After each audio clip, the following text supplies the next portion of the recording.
They saw his hoodie, not his wallet. They called the cops, then his mother showed up. The doors of Stratford Jewelers whispered open as 17-year-old Malik Henderson stepped inside. The scent of polished wood and expensive cologne hung in the air, mingling with the faint hum of conversation. Crystal-clear display cases stretched across the boutique, each filled with rings, watches, and diamond necklaces that sparkled under the soft lighting. He paused just past the entrance, running a hand over his neatly twisted hair. He had never been in a place like this before. The kind of store where people sipped complimentary champagne while picking out gifts that cost more than his first car. But today, he had a reason to be here. His mom's birthday was coming up, and Malik had saved up for months to buy her something special. A gold bracelet. Simple but elegant, just like her. He had already checked online and knew Stratford carried the exact one he wanted. He adjusted his hoodie, making sure it sat right over his jeans, and took a deep breath before heading toward the glass cases. That's when he felt it. A shift. The air inside the store was still the same, but the energy had changed. Malik noticed it in the way the sales associate behind the counter stiffened as he approached. The way her eyes flickered towards someone standing a few feet away. A woman in a beige cashmere coat, her fingers resting lightly on a pearl necklace she had been examining. She wasn't looking at the jewelry anymore. She was looking at him. Margaret Whitmore, a woman who had been shopping at Stratford Jewelers for over a decade. She wasn't the owner, but she carried herself like she was. The kind of person who knew everyone at the country club by name, who had connections and wasn't afraid to remind people of it. And right now, her entire focus was on Malik. Her brows pinched together as her gaze dropped to his sneakers. Her lips pursed as she watched his hands move, as if expecting him to shove something in his pocket. Malik sighed. He had seen this movie before. Different places, same scene. Still, he didn't let it bother him. Not today. He found the bracelet almost immediately, gleaming under the glass just as he had imagined. He leaned down slightly, admiring it, imagining how it would look on his mom's wrist. Then he heard it. A voice, low, whispered, "I don't want to make a scene, but that boy over there, he's been looking around a little too much."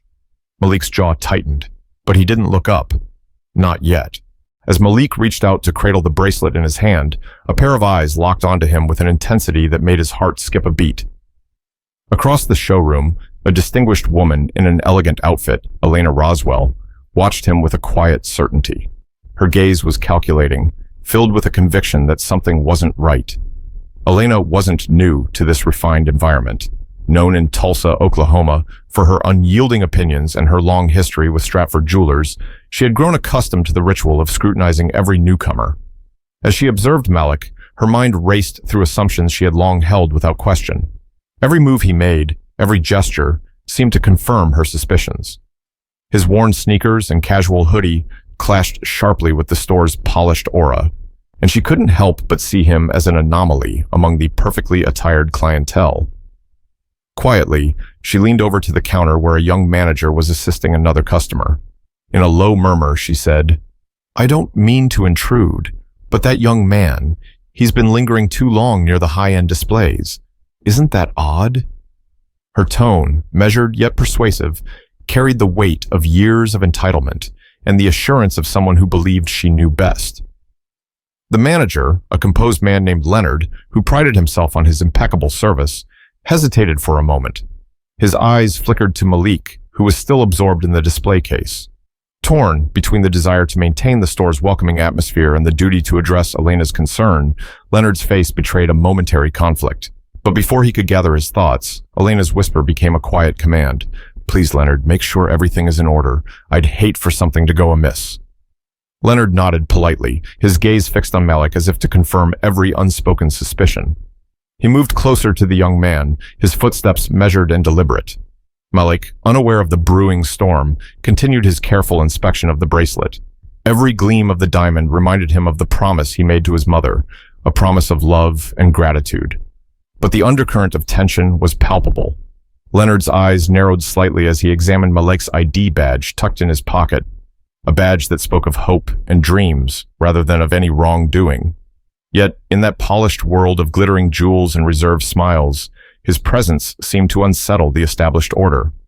Around them, Other customers began to notice the discreet exchange between Elena and Leonard. Whispers fluttered through the room like silent ripples in an otherwise calm pond. The elegance of the boutique was momentarily overshadowed by the human drama unfolding in its midst. Malik felt the shift, too. The once comforting glow of the chandeliers now cast longer shadows over the polished floors. He sensed every pair of eyes tracking his movements, every subtle nod of disapproval. His heart pounded, not from fear, but from the weight of an inexplicable injustice. Yet he clutched the bracelet box tightly, determined to honor the promise made to his mother, a promise of respect, regardless of appearances or assumptions. In that moment, the space between judgment and fairness grew ever thinner, and Malik felt an unexpected surge of resolve. Leonard approached him, his tone neutral yet laced with authority. "Young man," he said, "could you please step over here for a moment?" His words carried no malice, yet the implication of the request hung in the air like a storm cloud. Malik's pulse quickened, but he nodded silently, stepping away from the case and toward a fate he hadn't anticipated.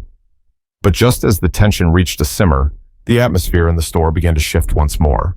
Malik kept his face neutral as he followed Leonard toward the back of the store, but inside, his patience was thinning. He had seen this before, too many times. The quiet assumptions, the hushed whispers, the moment when curiosity turned into scrutiny.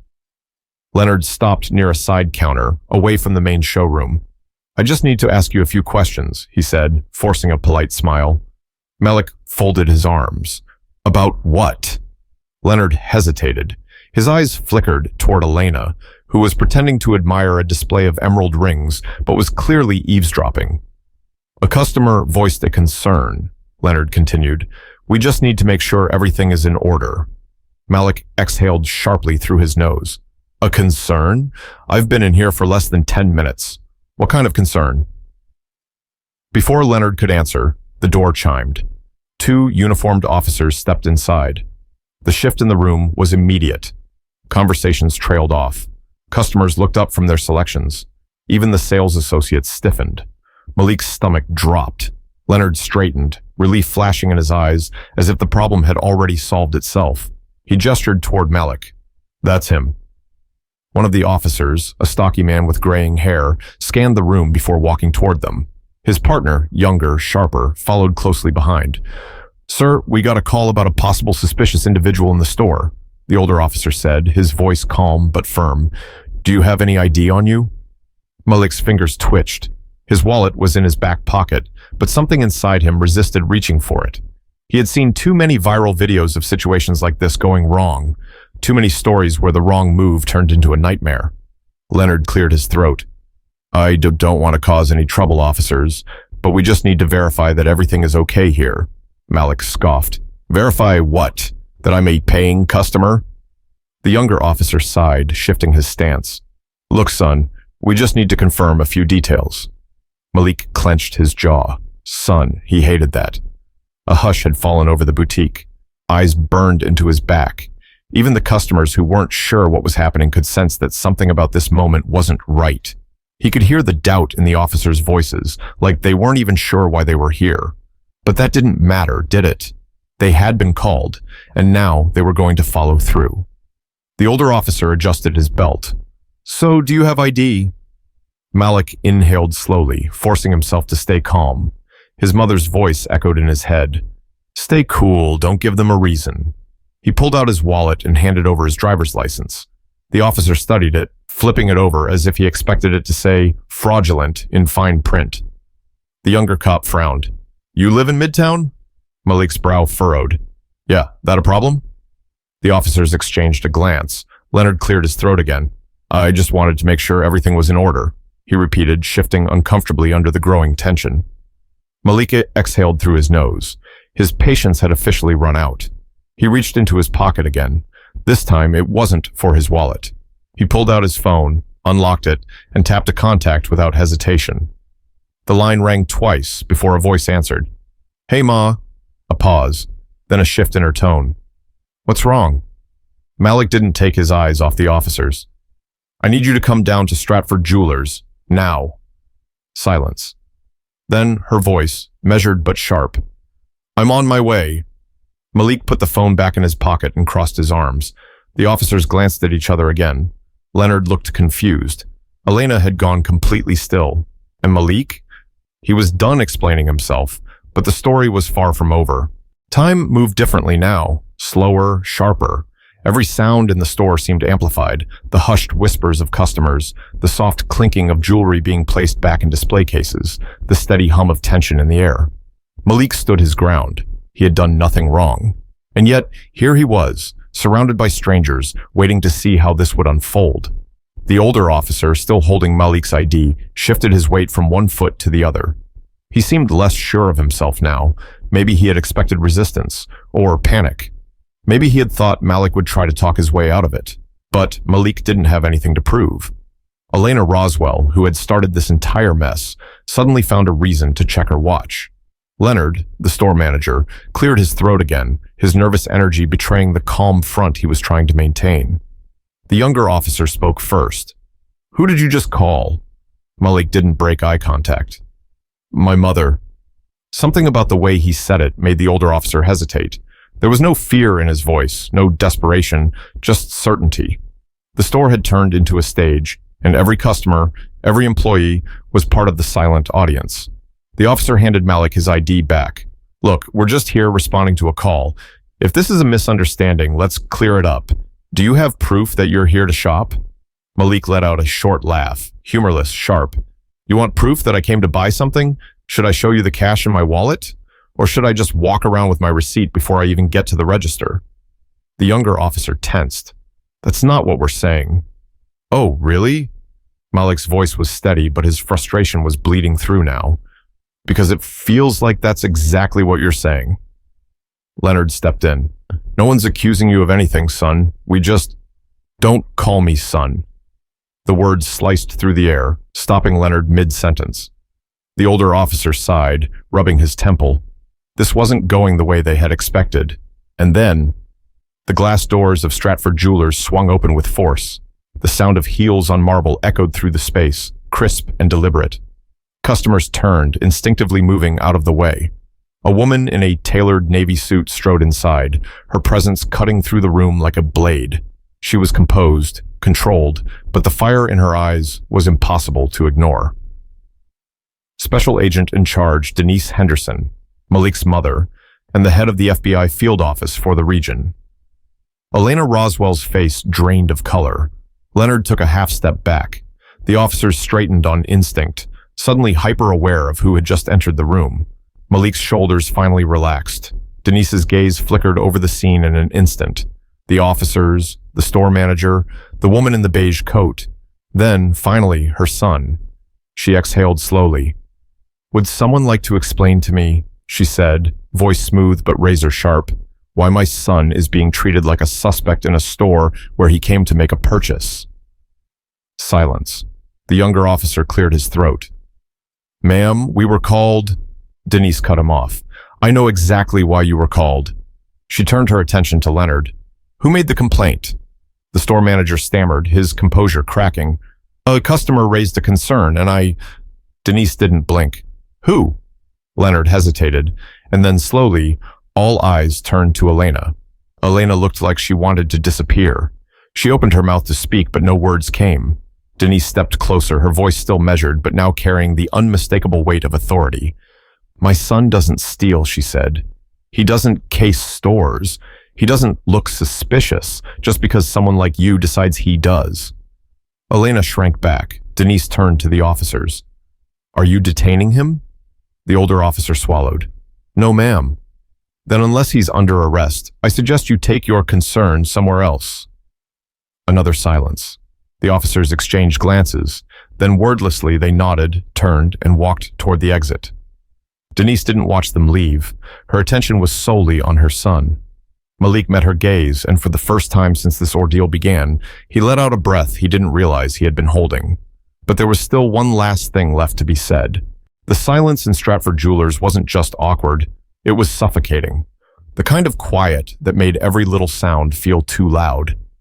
The officers were gone, but the weight of what had just happened lingered in the air, thick and undeniable. Denise exhaled sharply and turned back to Malik.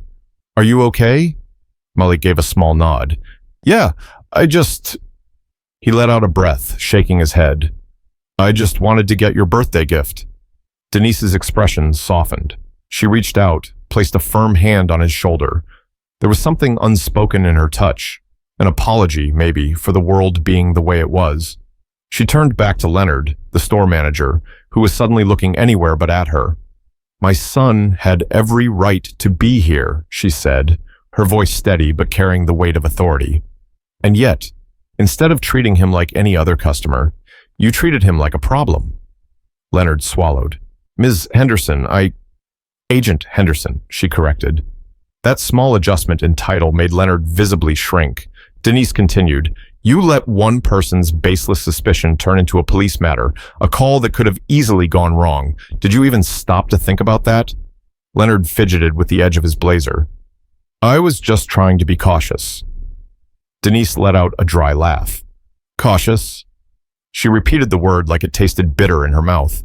Elena, who had been standing frozen near the display cases, suddenly found her voice. Look, I was only looking out for the store. I thought he looked out of place. Malik turned then. For the first time since this started, he really looked at her. The pearl necklace around her throat, the way she clutched her designer purse as if it would protect her. He didn't raise his voice. He didn't lash out. Instead, he asked one simple question. Why?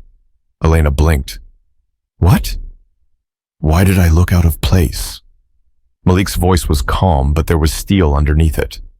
Because I'm young? Because I was by myself? Or because I don't look like the kind of people you expect to shop here? Elena opened her mouth, but nothing came out. Denise took a slow step forward. You don't have to answer, she said, eyes locked onto the woman. Because we both know why. Elena's face turned red.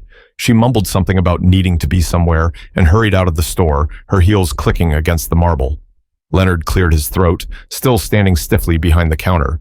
Agent Henderson, Denise held up a hand. Save it. She turned back to Malik.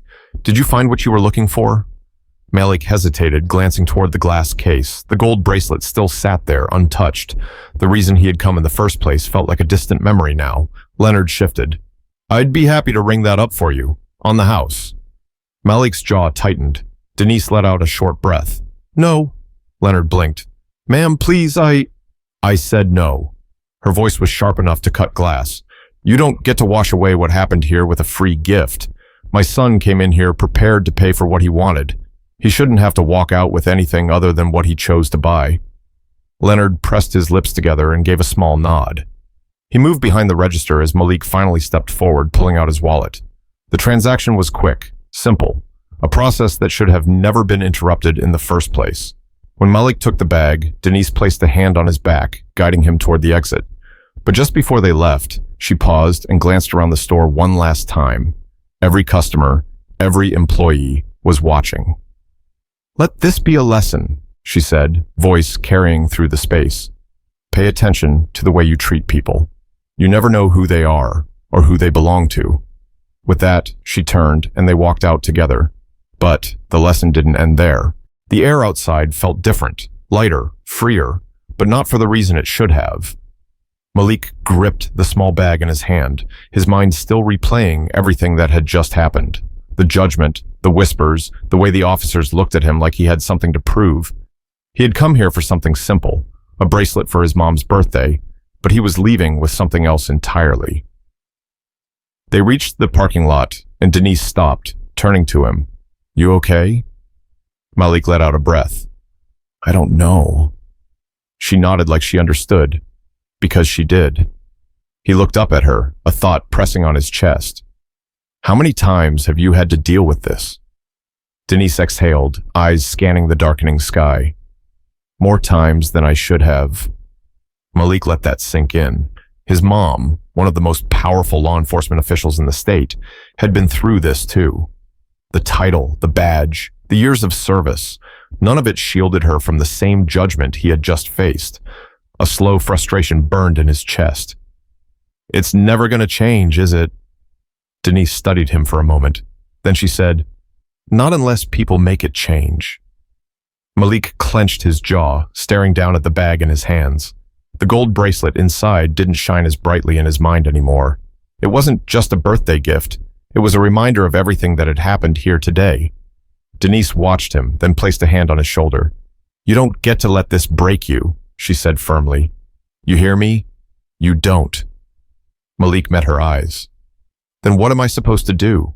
She gave a small, knowing smile. "You take this moment and you use it. You let people know. You make them see what they don't want to see." He let her words settle in, because she was right. This wasn't just about him. This was about every person who had ever been watched too closely, questioned too quickly, dismissed too easily. About every person who had ever been told, through words or actions, that they didn't belong in a space they had every right to be in. He inhaled deeply, rolling his shoulders back. "Come on," he said. "Let's go home." Denise smiled, proud. "That's my boy." They got in the car, and as they pulled away from Stratford Jewelers, Malik took one last glance in the rearview mirror. The store, the people inside, it was all still there. The world hadn't changed. But maybe, just maybe, it would. Because the truth had a way of forcing people to see what they'd rather ignore. If this story made you feel something, anger, frustration, or just the need to talk about it, don't let that feeling fade. Share this with someone. Start a conversation. The more we acknowledge these moments, the harder they are to ignore. Because change doesn't happen when we stay quiet. It happens when we make sure the world listens.